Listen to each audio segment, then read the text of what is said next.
తెలంగాణ జాగృతి అధ్యక్షురాలు కల్వకుంట్ల కవితకు సంబంధించిన కొత్త పార్టీ ఆవిర్భావానికి సంబంధించిన పనులన్నీ కూడా పూర్తి కావడం జరిగింది. మేడ్చల్ జిల్లా మునిరాబాద్ లోని అద్వయ కన్వెన్షన్ హాల్లో పార్టీకి సంబంధించిన బహిరంగ సభను ఏర్పాటు చేయడం జరిగింది. అదే సభలో పార్టీకి పేరును కూడా ప్రకటించనున్నారు. సో ఇప్పటికే దీనికి సంబంధించి గతంలో టీఆర్ఎస్ కు సంబంధించి సేమ్ వచ్చేలాగా పార్టీని పెడతారని చెప్పేసి చెప్పిన నేపథ్యంలో ఉంది. కానీ ఇప్పుడు మాత్రం తెలంగాణ ప్రజా వికాస సమితి అనే టీపీఎస్ పేరును ప్రకటించే అవకాశం ఉందని కూడా వార్తలు వస్తున్న నేపథ్యం. దాదాపుగా 30,000 మంది ఈ సభకు వస్తారనే అంచనాలు ఉన్న నేపథ్యం ఉంది. సో ఇప్పటికే ఓఆర్ఆర్ కి సంబంధించి ఎగ్జిట్ నెంబర్ 6 వద్ద అన్ని ఏర్పాట్లు చేయడం జరిగింది. స్వాగత తోరణాలు కావచ్చు, అలాగే వచ్చే వారందరూ కూడా చుట్టుపక్కల నుంచి అంటే తెలంగాణ వ్యాప్తంగా చుట్టుపక్కల నుంచి వచ్చే వారందరూ కూడా ఎట్లాంటి ఇబ్బందులు లేకుండా ఇప్పటికే వాలంటీర్స్ ఏర్పాటు చేయడం జరిగింది. సభకు జాగ్రత్తగా వచ్చి వెళ్లే విధంగా కూడా అన్ని ఏర్పాట్లను చేస్తున్నామని కూడా తెలంగాణ జాగృతి అధ్యక్షురాలు కవిత ఇప్పటికే స్పష్టం చేయడం జరిగింది.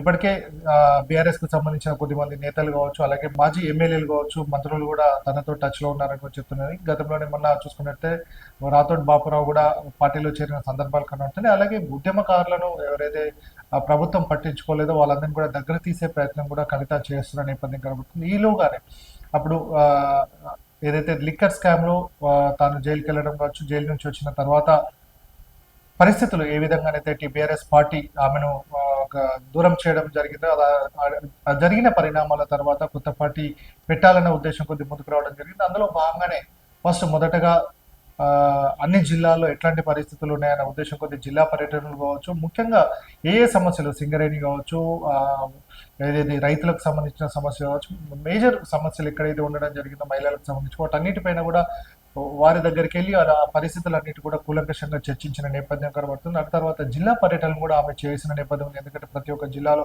డిసెంబర్ నుంచి జనవరి వరకు జిల్లా పర్యటనలు అన్నిటి కూడా కంప్లీట్ చేసుకోవడం జరిగింది. అంటే తెలంగాణలోని పరిస్థితులు అన్నిటి కూడా బేరీజు వేసుకునే విధంగా సమస్యలను ఏ విధంగా ఉన్నాయనేది ఒక స్పష్టమైన అవగాహన రావాలన్న ఉద్దేశం కొద్ది కూడా ఆమె తెలంగాణ వ్యాప్తంగా పర్యటించడం జరిగింది.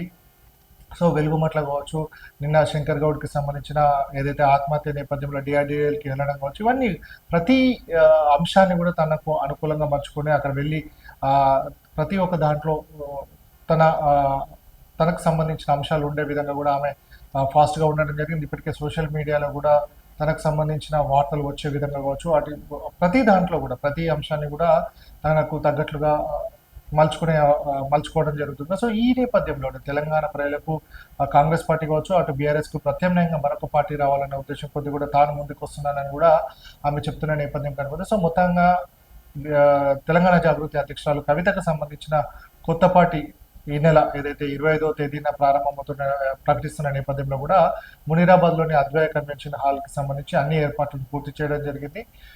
దీనికి సంబంధించి కూడా తెలంగాణ ప్రజా వికాస సమితి అనే పేరును కూడా ప్రకటించబోతున్నట్లుగా సమాచారం.